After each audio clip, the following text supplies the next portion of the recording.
Nurses and doctors here are at odds over the enactment of a proposed nursing bill, with the former saying it's necessary to improve their working conditions, while the latter stresses it only reflects the interests of nurses out of all the different types of medical workers. Doctors also claim that the act would allow nurses to directly engage in medical treatment without diagnosis by doctors, which poses a threat to the public. On the other hand, nurses say there is no room for the bill to infringe on doctors' rights, as it clearly states the scope of nursing and would not change the type of work and responsibilities performed by doctors. So to discuss this issue further, we're very pleased to be joined by Lisa Little. She's the first vice president of the International Council of the Nurses Board of Directors and CEO of Lisa Little Consulting. Hello. Hi there. Good morning. Good morning to you. Thank you so much for joining us. From what you have been able to observe, could you give your overall stance on the need to legislate a nursing bill like this, what we're seeing here?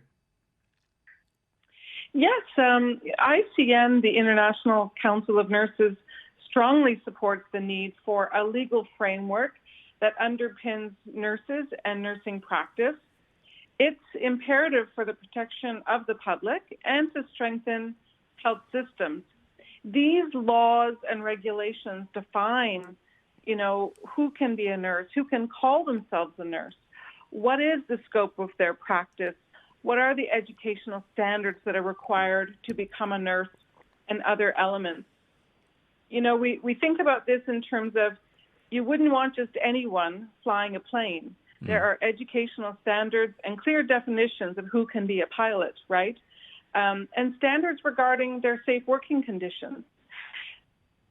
Nurses who are in a very important role within the healthcare system, both of their volume of numbers, but also the critical nature of healthcare. There is opposition to this. There does seem to be some self-interest involved, but what overall is your response to the fact that most of the major groups representing doctors in the country fiercely oppose this bill?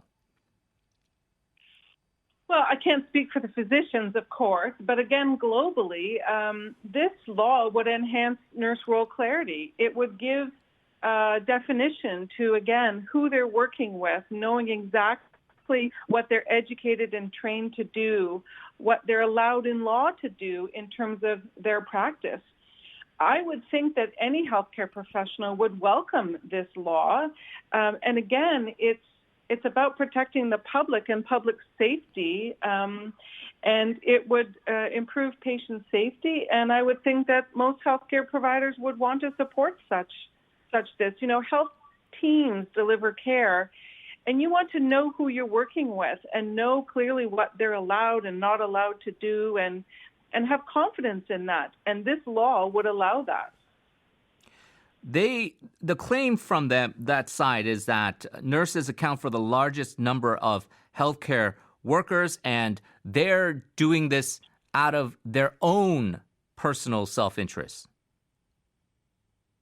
Well, I think ICN doesn't really see it that way. Again, if you look at the literature and the impact of nursing regulations such as this, a national nursing law, their primary role is for public protection and making sure that the public aren't treated by someone who's not qualified, hasn't had the required education, isn't fit to practice, and might work in an unethical nature. This is all about protecting the public. And the other piece of this is that, during COVID-19, there was the nurses, worked a lot of long hours and put themselves in harm's way.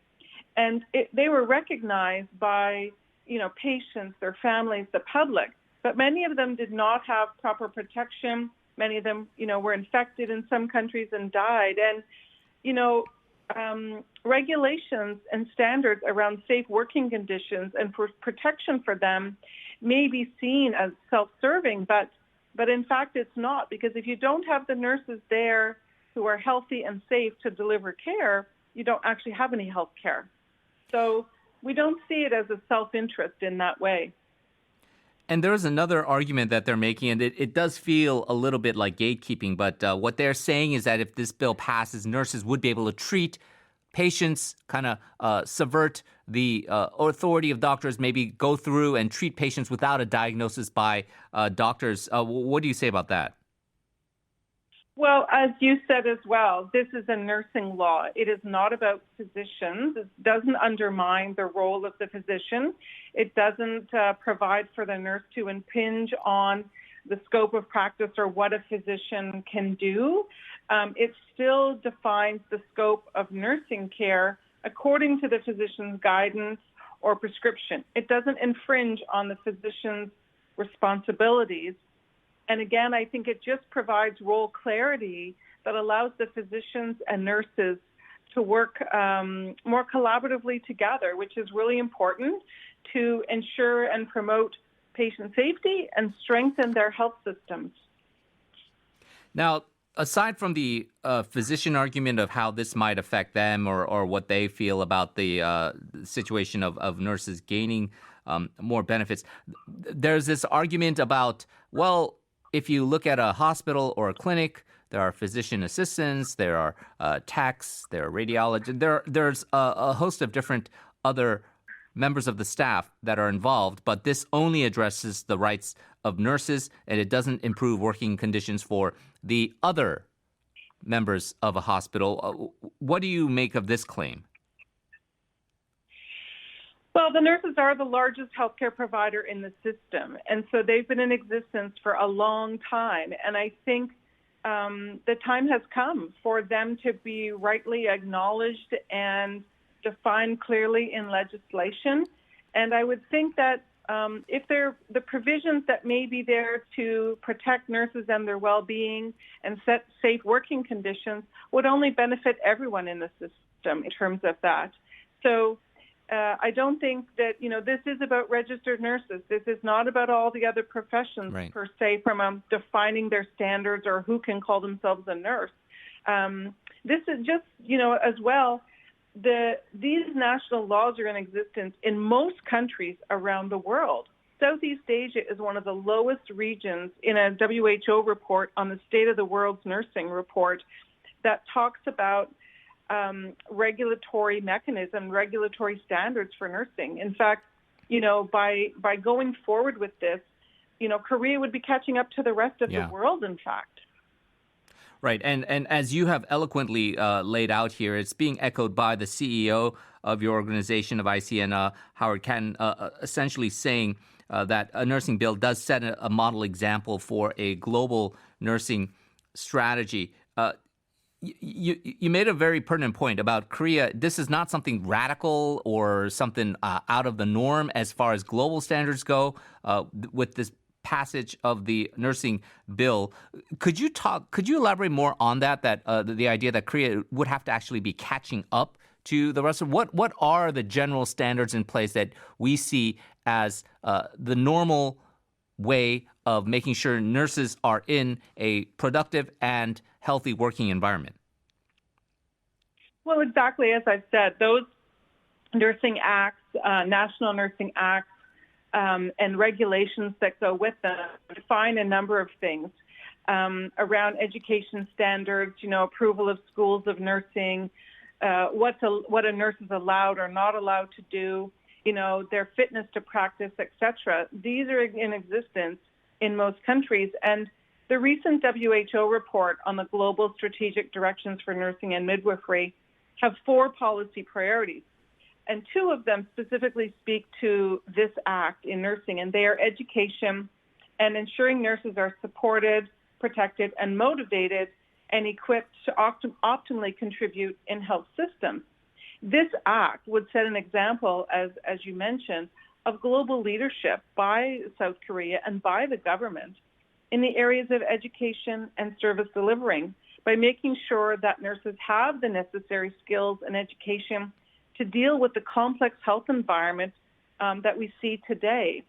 And it also talks about the other policy in there around health service is that people should be reviewing and strengthening professional regulatory systems to support nurses to work to the full extent of their education and training in safe and supportive work environments. So, if the government moves forward with this, which we truly hope they do, they would be setting a very great example Right. of how they're moving forward in achieving, these recommendations set out by the WHO.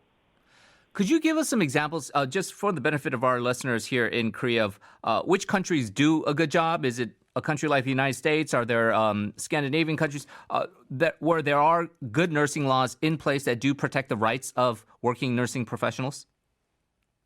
Absolutely. Switzerland is an example, and a recent example, that just revised and put in legislation for their Nursing Act, and including safe working conditions within that.